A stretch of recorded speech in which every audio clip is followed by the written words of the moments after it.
So, guys, welcome to another episode of Sludge Underground. I have the Queen herself with me today. Sash, introduce yourself and what it is you do. Yo, yo, yo, what's up, homies? My name is Sashquita Northey, and I run an event company called Emalyth, and I also do the Waken Metal Battles Southern Africa.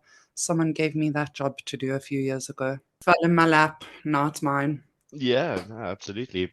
And the event company being Emalyth, am I saying that right? Emalyth. Emalyth. All right, Emalyth. Yeah. It's a character from an Anne Rice novel, her witch series, though, not her vampire series. So all Okay. those people who are in goth cult things, yeah, comes from her Mayfair Witch series. One of the characters. That's where I got the name from. Like, how long have you been doing Emalyth, as well as what made you decide to get into organizing and running events in the alternative community in the first place? So I started Emalyth in 2009, and I was actually joking with Tom, the drummer from Belvedere, because he was like, we were talking about how long we've kind of both been in the scene, and he was like, "Yeah, why do you do this, Ash? Do you just really love the music?" And I was like, "Bro, I think it's because when I was young, I really wanted to be cool, but I was too lazy to learn how to play an instrument like all of my friends did. So I thought I'd become a promoter instead. Seemed to have worked out okay, I guess." Yeah, well, in all honesty, though, like we needed more people like you. We still do, to be honest. Like we still need more people organizing these type of things, and it's a good thing that you did, really. But I do find that pretty funny how it was just a case of I wanna be there, but you know what? Let's just find another way. Yeah. I didn't have the patience to learn how to play bass guitar, so I thought, let me try this backstage organizer thing instead. We started in 2009. Yeah, I had my first show in Edenvale. Yeah, I mean, Emily's done a couple of things over the last few years. Aside from just being a promoter that does shows, I've worked with managing bands, I've done tours. We even, for a little while, had an alternative modeling agency. That was actually a fun time. It was great. Yeah, so kind of all things alternative.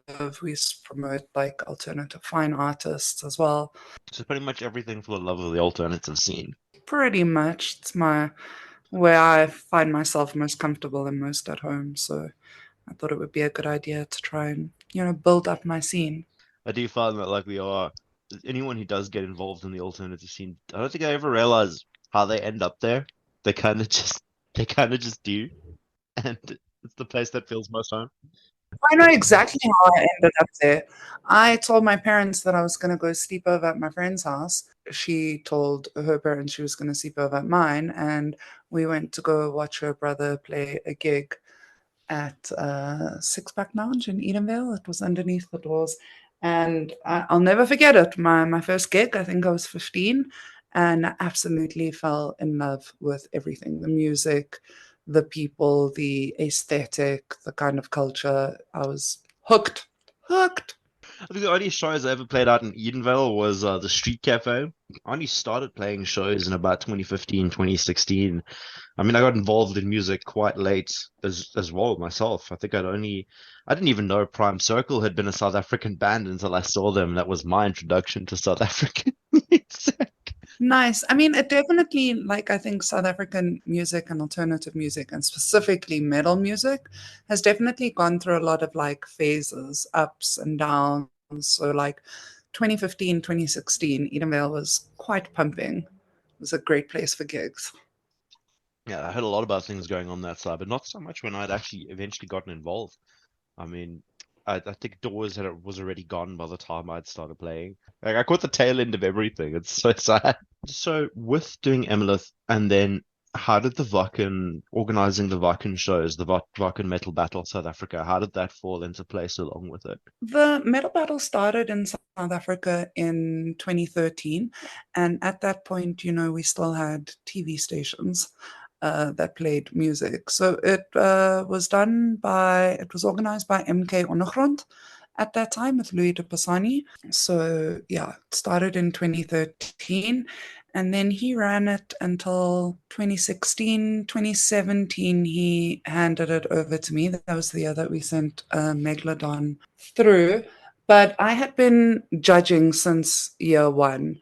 I'd already had been established with Emalyth. I'd been on the scene for quite a while. So I had been judging, yeah, straight off the bat from 2016. So that's how I kind of got involved. And as it went on, I kind of saw the value of this competition to the South African scene. So I started to get more involved and like helping Louis book all the venues. Yeah, until eventually he kind of aged out of the scene and I took over from him. And how's your experience with it been? Like, is it how with organizing it? I know that it is incredibly stressful. I've seen like firsthand with you trying with especially running last year's one. How has that general experience been? Yo, it's a latte. And I keep adding more to my plate. When it was just South Africa, it was so fine. Like I could organize a gig with my eyes closed these days. I've struggled a little bit since we've added the other regions in. There's a lot of challenges trying to organize shows in countries that A, you've never been to, and B, whose language you don't understand. But I've been very fortunate in that, I've been able to connect with people who are on the ground in those countries, in those scenes. And there are local promoters there who kind of manage the shows and the processes in those countries. It is a mammoth tool. We have like over 50 bands submitting, and you've got to slot them into, I think this year we have 11 shows from across, you know, from the equator down. So, yeah, it is a lot of work, but it's such a great competition for growth and development, especially for newer bands. So, I know a lot of people who have me on social media will often see me rant about silly things that bands do, but it's really good for them because they're learning skills on how to be a band. Yeah, absolutely. Sorry, I must admit, like that collaboration with people from other countries has just been incredible. Working with these promoters and kind of building up these connections, building up tour routes and relationships with musicians from other African countries is incredibly valuable. Again, just for us in Africa to build up our local scene. I think in South Africa, we're very Eurocentric. All of us want to tour overseas, but we might need to start thinking about how to develop and grow our markets in Africa itself. I mean, absolutely. I mean, let's touch on the countries that are involved. So obviously South Africa. I'm sure the Mozambican guys are involved again. Are the Kenyan guys involved again? Who else was there? Was Kenya, Botswana as well. They're doing another show in Botswana this year, not in Gaborone, so they're doing it further up north for more ease of access for bands that come from northern Botswana. Angola, so we're having a heat in Angola this year for the first time. Last year we just had a listening competition for Angola, but this year they're having their first heat, which is incredible.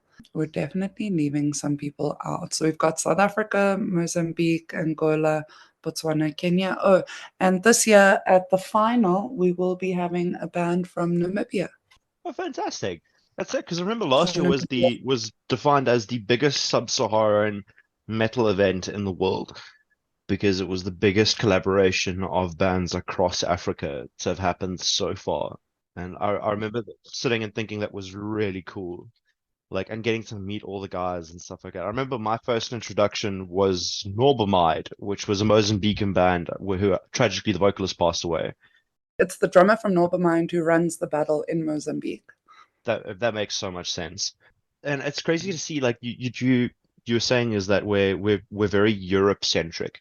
We always focus on like the West, so Europe, the States, and those type of places. And then you end up learning that there are not just metal bands in these other African countries, but there are these incredibly like passionate little scenes that are sprouting up.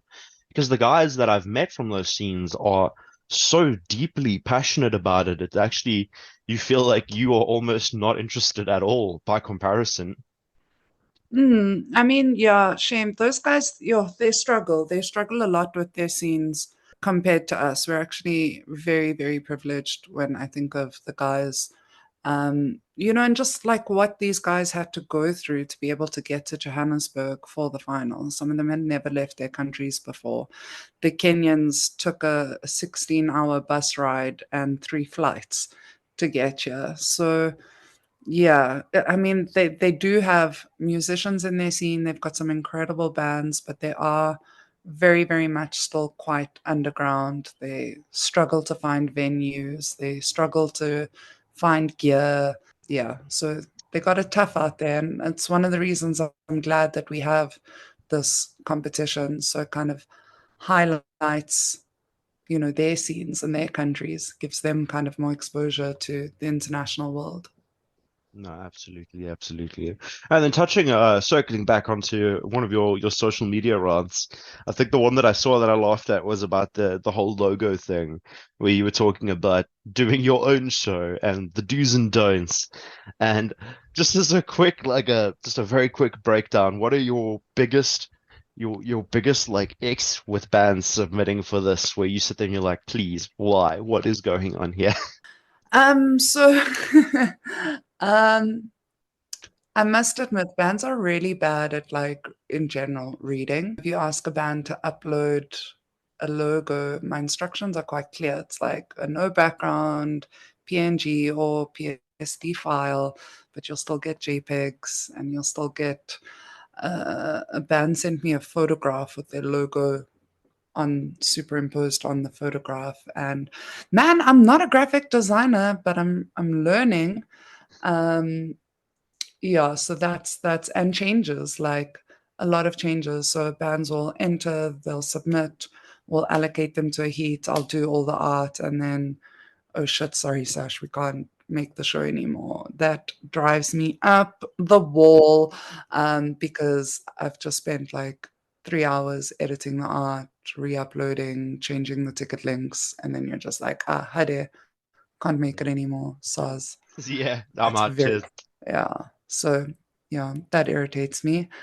Yeah, there isn't too much with regards to the submissions that annoys me, just like incomplete things and bands not replying or filling in things timeously. That is a pet peeve, especially when you're dealing with such big volumes. I have a crazy Excel sheet with all of this information on to try and manage everything. So, yeah. And then, like you said, this year it's 11 shows across, not just across the country, but across Africa. And that sounds like a logistical nightmare. Because if I'm not mistaken, you go to each show. Yeah, only when I can find the money to. I try. A plane ticket a return plane ticket from Johannesburg to Luanda is about 14,000 Rand. And I think what a lot of people don't realize is that this competition is not funded. People see the name Wacken and they think, well, shit, it must be a big budget show. We have no sponsors, so like no alcohol sponsors. We have no investment in the competition. It's run with ticket sales from the heats. That's how we run the competition. So when I like have some spare money in my bank account to burn, I'll drop it on some plane tickets. Or like if it's the drive down to Durban, I can cram a couple of peeps in my car and we can share those costs. So I try and make every single heat that I can, but some of them it's just impossible unless, someone's listening to this podcast and wants to buy me a return ticket to Angola. That would be great. So I don't get to make it to all those countries. Um, Unfortunately, it's sad. I'd love to. I'd love to go visit Kenya and hang out with those guys. Yeah, and but I fully understand, like in some circumstances, it's not going to be feasible. And like in regards to like sponsors and stuff, what makes that a possibility? In terms of like having an event like this sponsored, is it something that would have to be from the sponsor side where interest would have to be shown? What prevents something like that happening? Well, I mean, think about like what does a sponsor want when they sponsor an event? They want to sell their product, right? I mean, the numbers, I'm just trying to think back to last year, how many people we got to our final. I think we sold about 300 tickets and then maybe about another 100 people there. So that's 400 people. Whereas, you could do something like a park acoustics that pulls like 800 to 2,000 people. That's what it boils down to. People aren't going to sponsor you because they like your story and they think it's cool. They want returns on those investments. And I think the metal demographic in Africa is too small for that. I find that even still these days, like speaking of the metal demographic, there's still a lot of people who like heavy and alternative music, but are still completely unawares that there is a local scene. Like I've met a couple of people who are deeply passionate about like heavy music, but are absolutely astounded when they get introduced to South African metal and just the sheer quality that it has reached in the last few years. I can't relate to those people. I'm just like, how do you not know? But again, it's because my life is so, and has been, for the last sort of 2 decades, has been so completely entrenched in the alternative scene that, like, when I do encounter those people that didn't know we had bands, I'm like, you never, like, looked on Instagram, like, hashtag South African metal music? Really? Uh, yeah, I don't know. What are those people doing? Living under a rock? I'm just as confused as you are. Please don't stress. Like it does confuse me that if you're into alternative music, like how have you never looked locally? How do you not look around you for those same things? Yeah, look, maybe, I mean, it is the fact that we don't really have clubs anymore. Um, and when we did have a lot of like kind of clubs, our music wasn't at a great quality compared to what you see internationally. So even though like the kind of production that we have and the quality of music that we've had in the last sort of 5 years is absolutely world class, we don't have a lot of platforms to expose that to people, especially people who don't actively seek out gigs, because we don't have, like, when I was growing up, we had the Doors, and everyone who was alternative could go to the Doors. In Durban, you guys had Burn, and everyone who was alternative kind of knew that there was this place called Burn, and that's where you would get exposed to that scene. I know youngins today are big into TikTok. And so, since I've started posting on TikTok, I've seen that translate into a lot of young kids coming to shows. Um, I have this theory that like teenagers are pissed off because they lost 2.5 years of their life to COVID.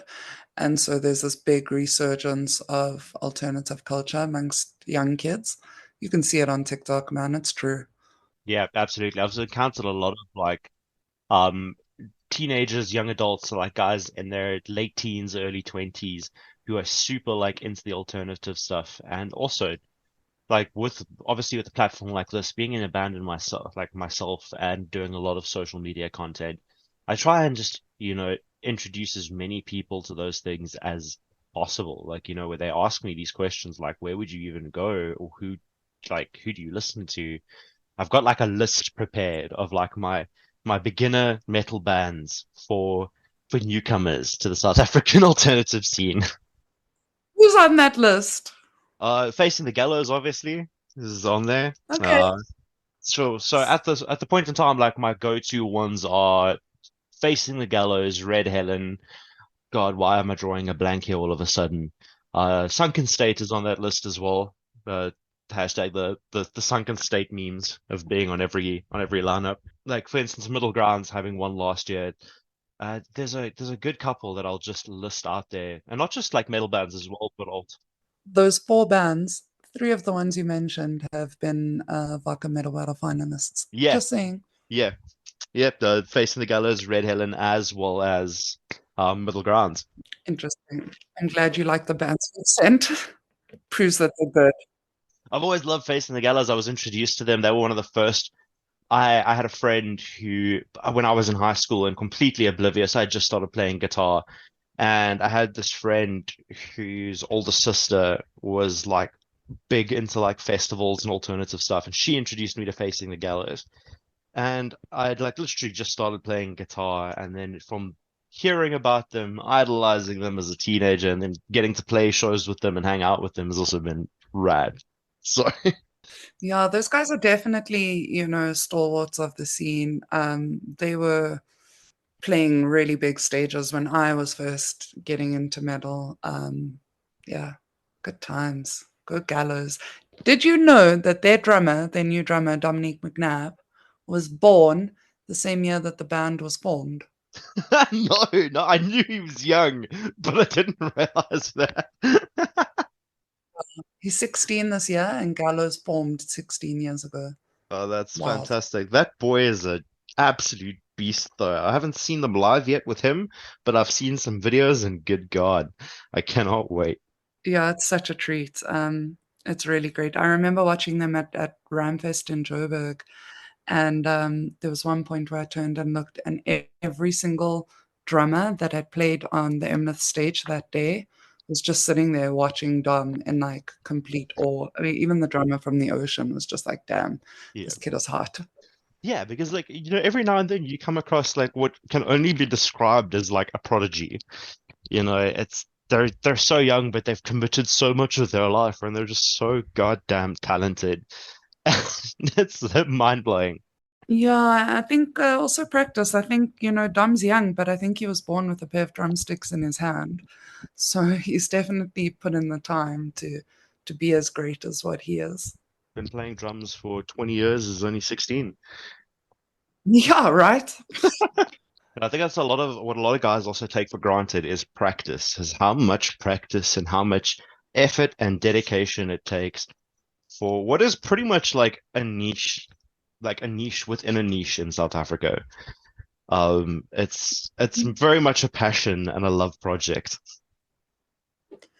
Yeah, and that's like it's a blessing and a curse. And we talk about practice, and I was having a chat with Paul Gioa from Asylum Studios and ATFN. He's also been around for a long time, and he was saying that he spent more time last year doing like design work and creating videos and making content than what he did making actual music. In the kind of era that we live in right now, it's not enough to just be a band that makes good music. You have to constantly be on your game of your band image, promoting yourself, getting onto playlists, making great content. And that's something I think Middle Grounds is doing really well at the moment. Their kind of social media is really great. They're putting out good videos, they're making good content, they're kind of keeping their band in the limelight.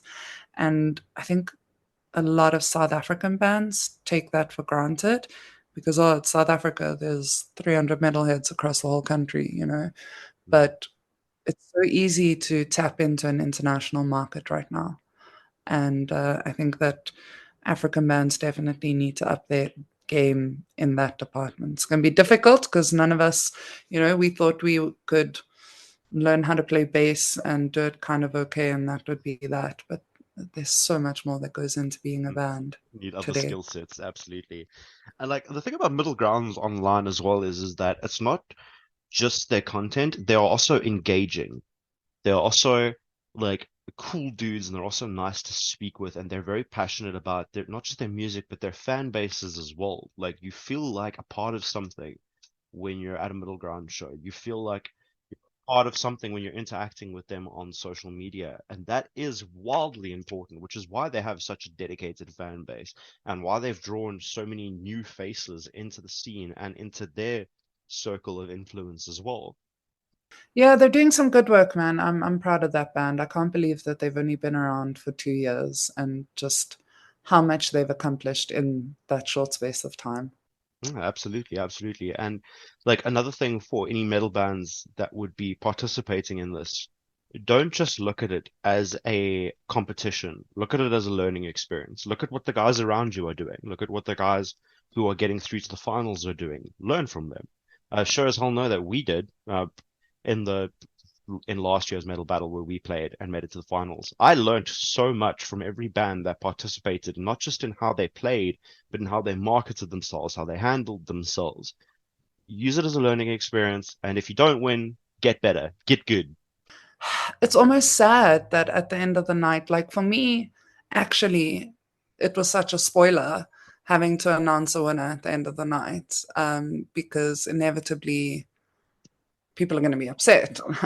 You know, you've put in so much effort and you didn't make it. Whereas for me, I don't even care who wins anymore. For me, it's about the competition, about that collaboration, about people learning from each other, people meeting each other, the relationships that are built, the skills. Um, yeah. And then, Sash, in closing, before we both get hit nailed by load shedding and then all of this is gone, where can people find you? Where can people find you on social media and keep up to date and learn about this? Hit us with the links, the social media handles. So yeah, we are Waken Metal Battle Sub-Saharan Africa, or SS Africa if you're on Instagram, because Sub-Saharan Africa was way too long to put into an Instagram handle. But we're on Instagram, we're on Facebook. Both the Waken Metal Battle and Emalyth will be punting the battle. And then I suppose you could follow my personal socials as well. I'm a little bit more private in my old age. Um, but yeah, I post a lot as well. I accept most like follow requests on Instagram, but definitely check out the official pages. That's where we drop our bomb content without the rants from Sash. Thank you so much for taking the time to have a chat with me today. I hope this has been as fun for you as it was for me. And yeah, just for all the information regarding it. Yeah, awesome. Thank you so much for having me, and thank you for like putting this podcast together. South Africa really does need more content creators, more people interviewing bands, putting that exposure out there. So thank you guys for doing the Lord's work in just promoting the underground culture and alternative music in Africa. No, absolutely. It's also like likewise with you, just a love for the alternative and the South African music scene. Just Yeah, so much good has job, so guys. much to offer. And Yeah, yeah, hopefully more people start to take notice. hopefully it's there.